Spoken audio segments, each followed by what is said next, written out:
No. No, 2 weeks. Wow, for working food it looks good. Samsara. Sorry, yeah. You made it here, amazing. Pardon? Purification. Purification. Purification. You're doing a good job. All right, great.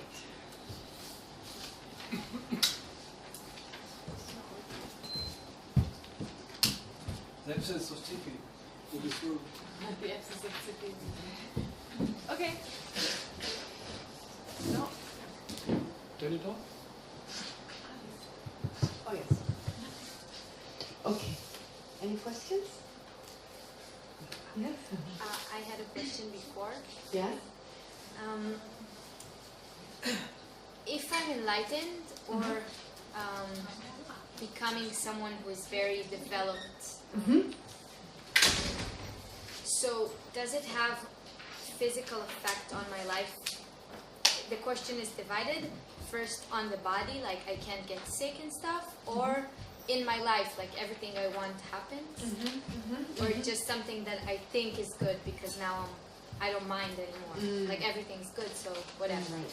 So Joy's question is basically once we become enlightened or even just develop, we transform, the mind transforms, does the body also change? To such a degree that I no longer get sick or anything physical is possible? Or is it just a matter, my body still gets sick, it's just an ordinary odd body, but I no longer get upset about it being sick. Okay, all right, good question, important question. What do you think? Huh? Second one. The second I one. think both. Seriously. It depends on the emanation, no? Which, if you're in a human body, like the Dalai Lama, maybe you become sick, but maybe not suffer. Okay, all right. So some say the second one, you just no longer perceive it as sickness. Nissim says both. You're suggesting that it depends on what emanation it is. So, like a Dalai Lama would still get sick. To show us. For example, Lama Zopa Rinpoche, when he had a stroke. He had a stroke and he was really laughing and everything. When everybody was expecting him to be maybe depressed or, maybe nervous or something, he was really laughing at himself, kicking his mouth with the food. Right. And just laughing as if it's really, really funny. So are you saying he wasn't really sick? He just manifested sickness? Or he was sick but he didn't? I don't know. It could be that he manifested sickness just like his own said the glandular, how do we call it, this thing that did an operation? He said that he feels the gallbladder and he feels better. So I don't know if he maybe got sick and he operated and he really didn't care, like maybe we would have been frightened or anxious, or maybe emanated for ourselves, just to see how a person like him can get sick and cancer. Geshe said something when he was sick. I remember we came to see him in Haifa when he was. Everybody knew he has cancer. He knew he has cancer. He was dying. Terminal cancer. Yeah, terminal cancer. And me and Danny were late. And I always remember this funny thing that we were just coming very timidly and thinking because we were late, and he was laughing at us. Hey, come on, come sit. He was telling us, come sit, listen here. He was laughing and completely happy, not terrified like maybe we would have been. And it's an example for us. Okay. So I don't know if he emanated or he was sick. Okay, and listen, I'm not sure people can hear you in the back. Okay. You're talking very fast and you're not loud enough. Okay, I'll repeat what Nissim said. So Nissim said there are examples of beings like Lama Zopa Rinpoche when he had a stroke. At that time, actually, it was a terrible stroke. He can no longer eat properly, move properly. But instead of being depressed, he was joking. He thought he made people laugh with his inability to, bring the spoon to his mouth. So he was very jolly about it and entertained others. Khyentse Rinpoche, when he was diagnosed with terminal last stage cancer in Haifa, he was very jolly. He saw people. He was very happy. So any ordinary person would have become depressed or unhappy, but he instead was very jolly. So you came with Nana, came there, and he's just like, come over, come here. So the point is, despite their impending death, they can be very jolly, etc. But then what does that mean? Does that mean they're just like have our body, an ordinary body, and they no longer experience disease in the same way we do? They don't get sick altogether, or they manifest sickness. So those are basically, I add one more option to Joy's option. So Joy just talks about either they really get sick, and it doesn't bother them any longer, or they don't get sick and they achieve whatever they want. Physically, they are able to achieve whatever they want. What could it be? Is the question about emanations or people in samsara? She says Buddhas Buddha. or those, Buddhas? or Buddhas. those, no. Buddhas or those highly advanced on the way to Buddhahood. I look at His Holiness, I think His Holiness with the Tibetan people, with the problem that the Tibetan people have. And I'm sure that he's not happy about it, and maybe even very, very sorry about it. But still he teaches, and still he goes around all over the world, and he still is happy, and he still is... But that's different. You're talking not about his body, you're talking about His Holiness the Dalai Lama's the political situation, the problems that the Tibetans face. Now this is not His Holiness's personal problem, this is a problem the Tibetans in general face. So, but her question I think was more related to the personal body. Both. Both. Okay, so with regard to external environment, right? I'm in a very high state of mind. Okay. So then everything actually happens. Like I want this new job and I get it. Everybody are nice to me. I feel loved, or just something that I feel like. I don't get this job. Okay, it doesn't meant to be, and I actually feel like this. Okay. Now the thing is again, if it only affects you with the job, that affects you. Versus the Tibetan situation where every Tibetan is affected by it. There is a difference between those two. Now, actually it's very complicated. This one is not simple, it's quite complicated. In the sense that it depends where you are. Right? There's so many levels of advancing towards becoming a Buddha. And it's a slow, gradual process. So initially, we are under the control of karma and afflictions. So not only do we have them, karma and afflictions, but they also keep ripening. So we create new karma, because new afflictions arise. We engage in actions. Let's take the example, someone insults me, I get angry, and I retaliate. So me being insulted is the result of a negative action in the past. And then me insulting the other person in retaliation, I just create a new karma to experience the same thing again. So this is how we go round and out. Experience, create. So this is the cycling kind of idea, because we again create the same causes that created the experience we have now. But through spiritual practice, you start reducing that process. Initially, you stop refraining from negative actions. So you change things around, you turn things around, so such now, through mainly positive, or maybe totally being able to refrain from negative actions, now the result will be results that you like to experience. But then slowly, you remove the afflictions. When the afflictions are removed, when you become an arhat, either you go through the hira, and solitary realizer path, or you enter the Mahayana from the beginning, the first thing you reach is liberation. You eliminate your misperception of reality and the resulting afflictions. At that time, let's take the example of going through the hira or solitary realizer path, then at some point you no longer have any afflictions. So you would not retaliate out of anger. You would not do the normal things we usually do, but you still experience the result of karma. Right? Because there's still karma in your continuum, except you won't be reborn any longer. But for as long as you still have the body that you had before you were liberated, you can still get sick, you can still experience job loss, what have you. But once that body is gone, that last basis, that last result of karma and afflictions is gone, you can't experience that any longer. You can't. You don't experience negative karmic result. And so you were talking about suffering, so real suffering. Now for a bodhisattva first reaches a stage that's called the path of seeing. You have 4 levels. Path of accumulation, preparation, seeing, and meditation. And the next level, you're Buddha. So there are 4 levels.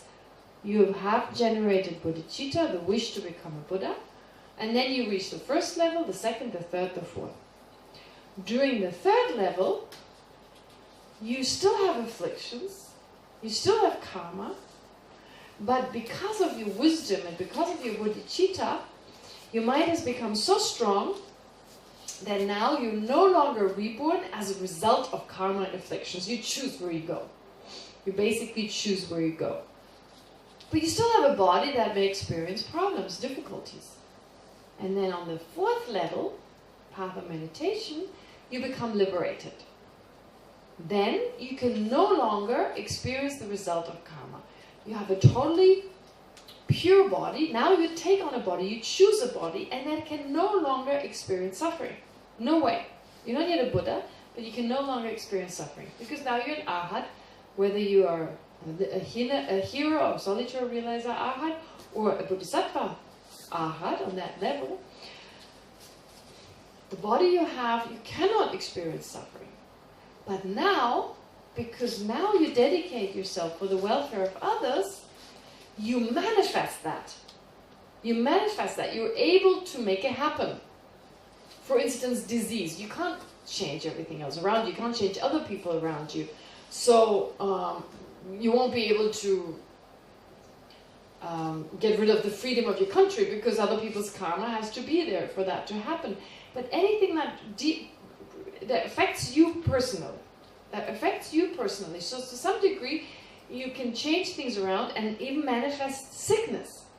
They say manifest. It's not really there. It's not in other words, it's not the result of karma. It's through the power of your mind that you can make it appear. You can make cancer appear. I mean, we make cancer appear as a result of our mind. In the end, it's actually every physical event is a result of mental actions.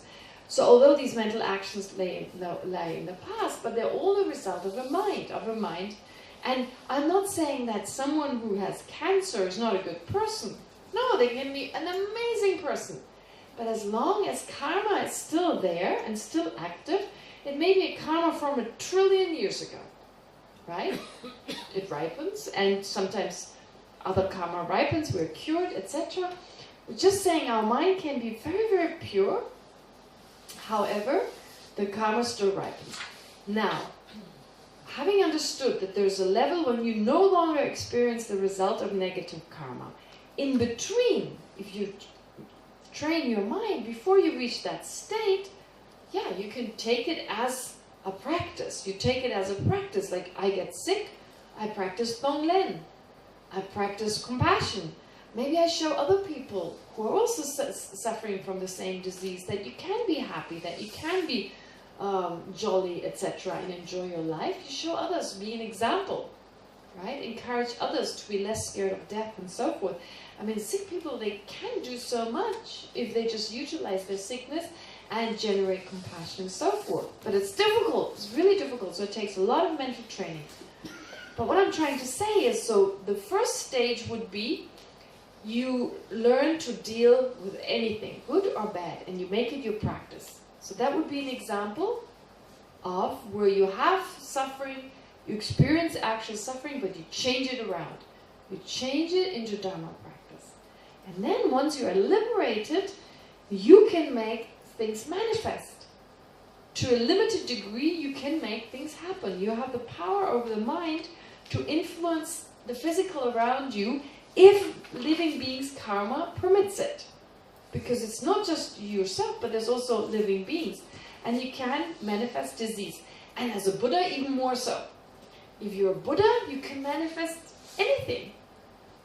Just for the benefit of others. So you would manifest disease when it's necessary. So in the case of Lama Zopa Rinpoche, we just don't know what level he's on. If he was a person who's not reached the path of seeing, the 3rd level, then he would be a case of someone who is very jolly, who is very highly advanced in terms of his ability to control his mind and not feel depressed, but still experience problems. The same is true for Rinpoche or His Holiness. If His Holiness has reached the path of seeing, or even greater, the path of becoming an arhat, His Holiness, Lama Zopa Rinpoche, right? Then they don't no longer experience it, they experience it for us. If the Lama gets sick and the Lama continues being positive and continuing his practice, how inspiring is that? That's the way to learn, right? So we learn, that's the way we learn actually from the Lamas. They're our examples. So if they remain jolly in the face of adverse conditions, well, it inspires us to do the same. We won't be able to do exactly like that, but we'll be a little better at it.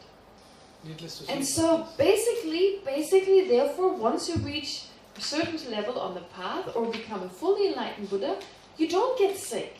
You don't experience problems. So will all your wishes be fulfilled? No, because your wish is for all sentient beings to be happy. And that is difficult to bring about. So all your wishes won't be fulfilled. But with regard to yourself, there's total control.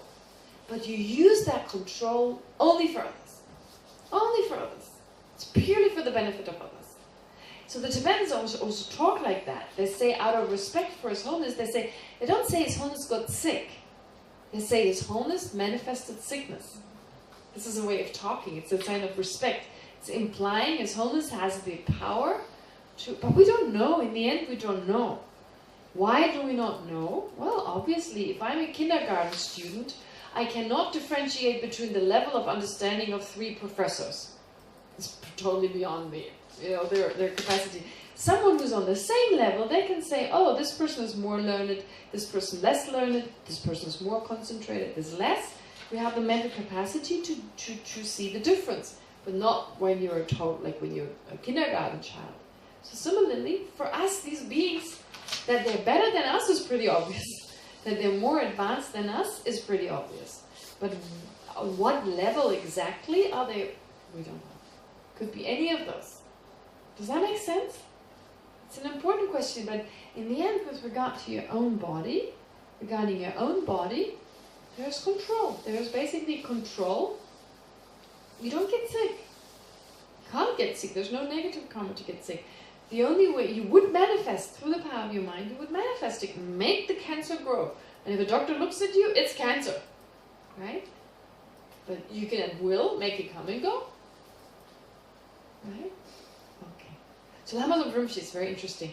He had tuberculosis when he was younger. Manifested tuberculosis. Got tuberculosis. I don't know. What is? Tuberculosis? Lama Zopa Rinpoche. Lama Zopa Rinpoche. What is tuberculosis? What is tuberculosis? Shachefet. So TB or tuberculosis. And so when I first met him, he was always coughing. All sentient being. Full enlightened. Some people found that really annoying, right? Always coughing. I found it great because I used to take notes, and every cough gave me the chance to write down my notes. So I like the breaks in between. Anyway, and then Lama Zopa Rinpoche had the stroke, and now the coughing is gone, and now he speaks very clearly. Although he couldn't speak initially, so I don't know what's going on. I would have assumed a cough plus not being able to speak. Now he talks much faster and better than before. Speaks better, yeah. Yeah, right? Much clearer. Anyway. You know, and also I think about the continuing of this question is about death. Okay. Because the teachers also manifest death. So if a teacher meditates for 14 days, for example, they say, is it shows that he is a Buddha, or is only a higher concentration possibilities? So when they die, for instance, what Nissim is talking about, he's talking about some of the high lamas, actually all the high lamas, when they die, they're in this meditative state for at least 3-5 days or longer. And it's not saying just because they're longer, it doesn't mean it's good. Longer doesn't mean better. If they want to come back very quickly, they don't stay long. Longer doesn't necessarily mean better. So they stay sometimes 3 weeks in that meditative state. So the question is, are they already enlightened? Then they don't have to stay in that meditative state. So why do they do it? For us. Look, this is what I can do. How is death scary? Don't be scared of death. Use it for your own practice. So, and it's very inspiring. It's helpful for past and future lives, for an understanding of that. And if you can control your death, and you can do those feats, well, everything else that the consciousness goes on makes sense. We have faith in the reincarnation, being the actual person, etc. So it serves a lot of purposes. But we don't know. Do they need to do it, or do they just do it for us? I have no idea. The relics also? What about the relics? The relics, because they leave relics after when they are burned there. Well, those who leave relics, again, are those relics of a Buddha, or are those relics of a person who's not yet a Buddha? No clear answer. No clear answer. And they would always say we're just simple, ordinary people, so they're not good to ask.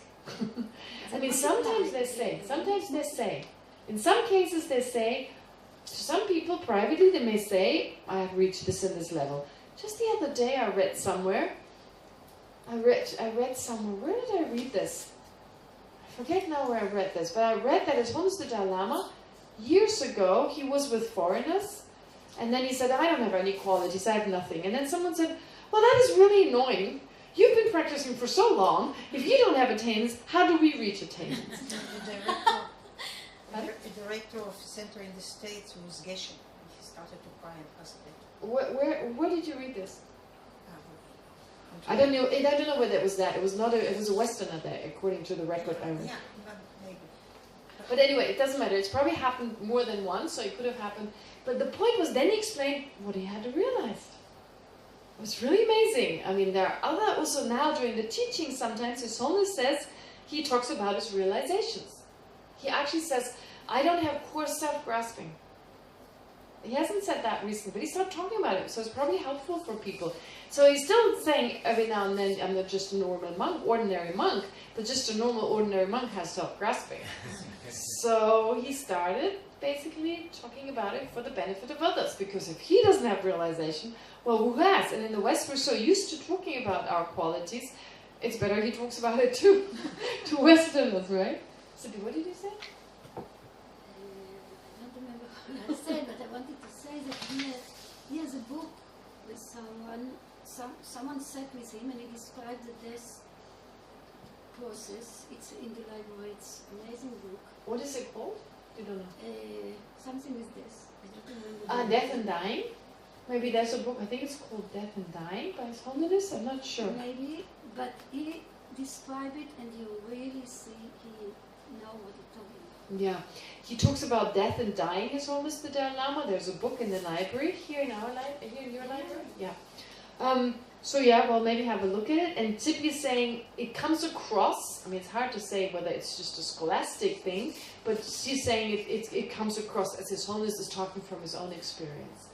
And basically you can tell, when His Holiness talks about love, compassion, it really seems to come from the heart, and not come from some scholastic kind of just having read it somewhere. So this is how you can tell the difference between someone really having a realization like His Holiness and someone just talking from the books, right? Okay. Does that answer your question? Thank you. What else? Yeah, let me check with this one. No one else? No one else? No one else? You sure? Okay. Enjoy. I'll come back to you. Can you say a few more things about the Nirvana and different types that are listed here? Oh yeah, I forgot about those. Oh, that's right, there's a few of them. Okay. Okay, so those are, a little bit difficult to understand. I don't know why things are divided like that. So on this, they're on both pages. So you have a artisan emanation body, you have an emanation of a human or animal, and then you have the emanation of a wheel-turning Buddha. Well, actually what it means is, it is a random way of dividing them. Not random, I shouldn't say random, but it's not all-inclusive, because a Buddha can also emanate as a bridge, it can emanate as... Oh my god, I just ate a Buddha. But I mean, basically... It blessed you, it's not... Yeah, we ate the hummus and the Buddhas, the hummus. So what else did you eat? Your belly is full with hummus, with Buddhas. Anyway, never mind. So, I mean, usually more likely to manifest as something, as a person, usually. But anyway, so here, in general, the idea that the Buddha manifests as a human or an animal, that is the second type. So just human or animal. I mean, it makes sense as humans. I mean, this is all in relation to us. So we relate to other humans, we relate to animals. We don't really relate to pretas. You know, we don't like hate preta, my preta next door, unless we call our neighbor a preta. But like, yeah, we don't relate to other beings. So in relation to us, those that we can, other living beings we can relate to are Buddhas who emanate as. So that's in general. Then there's something, a special category of artisan. Artisan is just another word for a type of artist. Because artistry is a beautiful way of teaching the Dharma. Right? So actually many of the great lamas of the past have been great artists. They're great poets. They can write beautiful, inspiring poems on the Dharma. Right? Give very beautiful teachings. They can paint beautifully. Maybe play music less if they're monks and nuns. But basically there are these stories of these monks and nuns, these Buddha emanations who gave people pleasure and opened their heart to the Dharma through art. Okay? So although you don't find that much emphasis on art, it's not like you have all these modern artist lamas. It's more like tangas or, I don't know, punk band singer lama. Well, there is this rapper, right? Wangmo. I think Wangmo is a rapper. But anyway, so in general, you don't find it that often, but it makes sense that this is how you communicate the Dharma. So there's a special category of an emanation. And then you have those Buddhas, those emanations, who reintroduce, because in our world, the Buddhism existed in the past, and then it degenerated, and then it came back. Okay? Now that is a little difficult. When did Buddhism exist exactly? While we were in the caves? During the Stone Age? The Iron Age? I mean, what age was it? No idea. I don't know. But they say that Buddha Shakyamuni was not the first Buddha. There were 3 before him, starting Buddhism in this world, and then it degenerated. This earth. In this world. They say in this world. What does that mean? Right? Pardon? I mean, one of my teachers, Geshe, I asked him about this. I said, look, modern science is really talking about there were, you know, the dinosaurs and then humans and when did the Buddha come? He said, well, maybe before that, maybe there was something else in this world, we just haven't discovered it yet. You know how scientists say, no, it all started with life in the ocean, then those ocean animals came to land, some of them, then the monkeys and so forth. But let's be honest, it's a theory. So it probably happened exactly that way, but maybe before that, before all that, maybe there was civilization, maybe had nuclear bombs and we bombed ourselves to pieces and then it all started over again. Who's to say? I mean, we don't really know, right? So right now, we don't know, maybe it's not true that there were 3 Buddhas before Buddha Shakyamuni. Could be just, cannot be taken literally. But if it can be taken literally, then maybe it didn't just start with the dinosaurs. It could have been something before, right? No, there's no problem with that idea, but what was before that? Maybe it's totally disappeared and we have no proof of it until someone finds a proof of it. And so a new theory started. Okay, so therefore Buddha Shakyamuni was a founding Buddha. He introduced the Buddhist teachings that previously were not known in this world, or at least not to many people. Maybe some people knew about it, but it was definitely not one of the major religions. And so he introduced it, and he was therefore a supreme emanation body. So there you have it. Human or animal in general, that's the second one. An artist, it's the first one. Or a supreme emanation body as in like a founding Buddha. Does that make sense? And a Buddha that would come to help other realms, would come into the big category? I don't know which one. It says here emanation of a human or animal. Coming to be. It's a different one. Probably a different emanation. So just those ones are mentioned here as in like in relation to the human realm, I would assume. Because being an artist, being a dolphin artist doesn't really help the dolphins, right? So being a dolphin could benefit other dolphins, emanating as a dolphin, but an artist, I think you have to be human. That's most beneficial to humans. Or maybe the celestial realms, I don't know. But this is mainly from the point of view of human. But there's so many more. What is the time, the cycle of degeneration of the Dharma? The cycle of degeneration, yeah.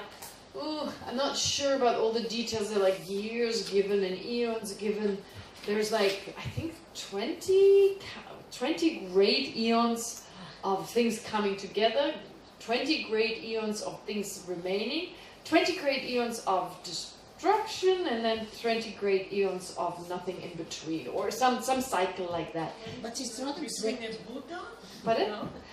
Between a Buddha, I thought you meant like the cycle of destruction and so forth. No, between Buddha Historical one Buddha. Buddha, The supreme body. Like The before supreme Buddha body. Shakyamuni, how many years? Oh my god, I forget that too. How many years? It says, More or less. Not 5,000? no, 5,000 years. The teachings will remain for 5,000 years. I think it's more like 10,000 or 20,000. They say that Buddha Shakyamuni's teachings were given 2,600 years ago. We're just halfway through. And they will degenerate more and more and more. In fact, it's very interesting. There's a prophecy. At the point they disappear, will we get a new Buddha? No, not right away. There's a prophecy. It's very interesting. There's a prophecy where the Buddha himself said, during this time this and this happens, during this time this and this happens, during this time this and this happens. And our time, the time that just started, is the time when people are not really interested in practice as much as in study. This is really true. Like when the Tibetans just came to Dharamsala, when they just lost their freedom, so many meditators. Now a lot of people studying, but not many people go to meditate, do other things. So the time of serious meditation with people dedicating their entire life. Leora, can you explain those three to Shoshko later? Sure. In the room? Sure. Okay. Since I know you're already talking in the room, so I don't in the room. I walked past every room and I heard people talking in there. Without talking, you explain it. No, might as well. No, I mean, I don't want to encourage talking, but this would be an extra case where you can explain those three, because Shoshko just left in that moment. Okay. But going back to these cycles, so they say 5,000 years. So we've just reached that age where things have degenerated, but Buddhism is still around. So it'll be around for another 2,400 years, roughly, I guess. And then it'll be totally disappearing. And then there'll be a time without Buddhism. There won't be any teachings. And only then, and I don't exactly know, maybe another 5,000 years without, or even longer. I need to look it up. Then Maitreya Buddha will come. And again, are those timings really exact? These are not eons you talk about. Not eons, no. Okay. Okay. Only thousands. A few thousand years I can wait, right? I have to look it up though. It can be thousands of years, can be 100,000 years. I could be totally, it's probably more than 100,000 or something. Yeah, an eon is like 130,000 years. Oh, I don't think it's an eon. That would be too long. But I have to look it up. There are these numbers and they differ a little bit from text to text. So anyway, it's a long time. Now, these times where there is nothing, Yeah. right? Yeah. How does that go so? Because now you study for future lifetimes. Yes. How does that kind of fit in if there is nothing? Okay, so good question. why should I study now if there is nothing to come? Yeah, good question. This is actually really something to be concerned about. I mean, if we like the Dharma, if you don't like the Dharma, who cares? You do Buddhism today and Sufism tomorrow, so it doesn't matter, right? I mean, I'm not being sarcastic here, I'm saying it's just not that an issue, but if you really want to dedicate your life to this, it becomes an issue at some point. What am I going to do when Buddhism has disappeared? Will I become enlightened before that? And I'm all right? Or will I not, right? And so, okay. But then, of course, there are other worlds. We can be reborn in other... There's so many countless worlds. There are even, like, places where the Buddha Dharma, it's very easy to practice it. It takes longer to become enlightened because you need certain obstacles in your life, and that fastens your progress. But they talk about Buddha realms, like Buddha fields or Buddha. Tushita, no? Yeah, but not Tushita in No. Dharamsala, but Tushita pure realm. Exactly. Tushita. Yeah, Tushita. So these places you can actually, if you have enough merit, you can be reborn there, and all you have is just Dharma. It's very conducive for Dharma practice, but you don't face many obstacles, which is again a problem for your speedy. And it's said to be more effective, but if you don't want to lose the Dharma, you're pretty safe there, right? If you continue being, staying in that place. But then other than that, to make strong prayers, to be reborn in a place where the Dharma still exists. So they say that's a good preparation for a future life. So if there's no future life, who cares? You made a good prayer, so who cares? If there is future lives, then if you do any positive actions, if you remember every now and then, oh, may after my death, may that also become a cause, not just for me to become a Buddha in general, but also in a future lifetime to be born in a state where I'll encounter the Dharma again, where I continue practicing. Because that would be terrible, right? We work and work and work, and then as a result of some karma, we're reborn in a place without Dharma, and the mind is goes easily back. I think it's it should be a serious concern of ours. To think of future lives. I mean, we don't know what's between our next life. It could just be one night between our next life and between today and our future life, or this life and the future life. So it could be any time. And are we well prepared?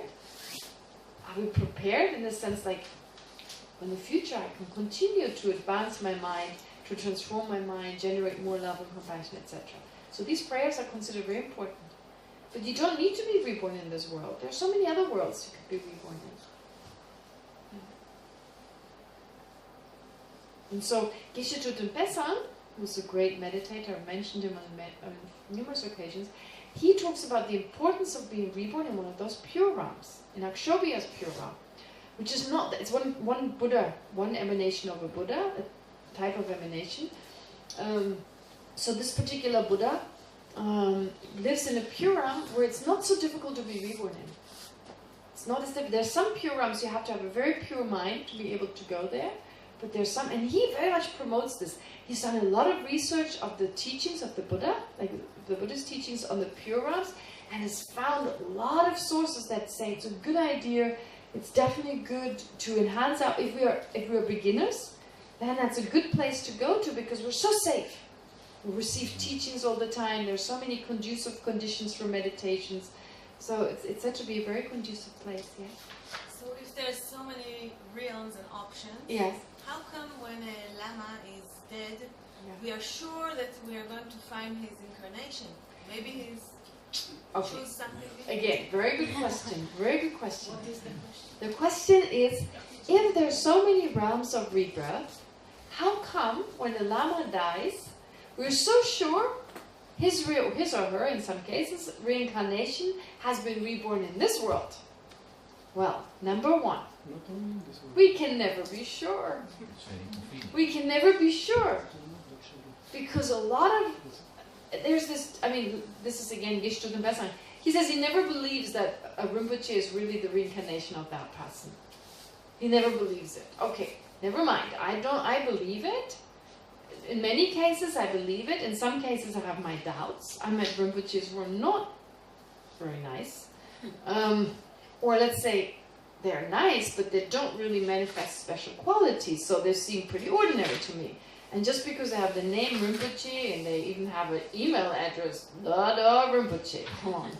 And calling yourself greatly precious, it's a bit over the top, right? Having your email address. So there are some cases, but we have to be careful. We have to be careful. So first of all, not every recognized reincarnation is the reincarnation. Because sometimes even high lamas, even as old as the Dalai Lama, if it is very beneficial for a huge group of people, he may identify someone who's actually not the reincarnation. That's one point. But, of course, once you're able to choose, you can direct your own rebirth, you can emanate, not just one, hundreds. You can emanate them in different places. So you can at the same time have an emanation in this world or in another world. Now that seems mind-boggling. That's like, what? You know, it's like we can imagine one reincarnation. This is again very interesting. It goes back to what I said earlier. Our body, us as a person with body and mind, is a result of our mind in the past. So our mind therefore has the ability to manifest a body. It does that. Now, because it's I manifest just one body.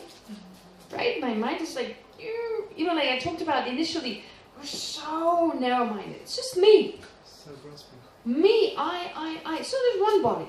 One sense of I, this is one solid I, so there's one body. But if you start expanding your mind, all sentient beings, and the I becomes each and every sentient being, it makes sense you can emanate more than that. Because the ability of the mind to do so is already there. Otherwise our mind couldn't do it. And so you expand more than whoever, right? It comes, for a Buddha, it's like anything is possible. So it seems like, come on, are you kidding me? But of course, like for a kindergarten child, the ability of Albert Einstein is mind-boggling. Right? Can't even fathom it. So to here you can emanate as many emanations as necessary, it seems over the top. But you know, one is possible, so why not two? Three? I speak to I. Pardon? I speak to I, like me speaking to me. Well, no, in the same world. not in the same world. Just depending on in different worlds, like different. Okay. But But even there is a For the needs of But people. even- of For the the needs of body and people. nation of the mind. Pardon? They manifest for the needs of people. People who ask them to come. yes, exactly. So it's for the need. I mean, other sentient beings, and you could have two emanations communicating to each other. But when you say I to I, it's again this kind of like I, just me, right? This kind of narrow way of looking at like just one person. But actually, it's just this incredible. You know, my sense we think of just I. But what I find very fascinating when I start, well, with a group of people, I studied the second chapter of the Pramanavartika. And in that text, it talks about something really weird. It talks about all the different awarenesses you need to breathe. Right? So it says that we need exertion to breathe. There is a subtle mind. For every round of breathing, there's exertion. You go, you're kidding me?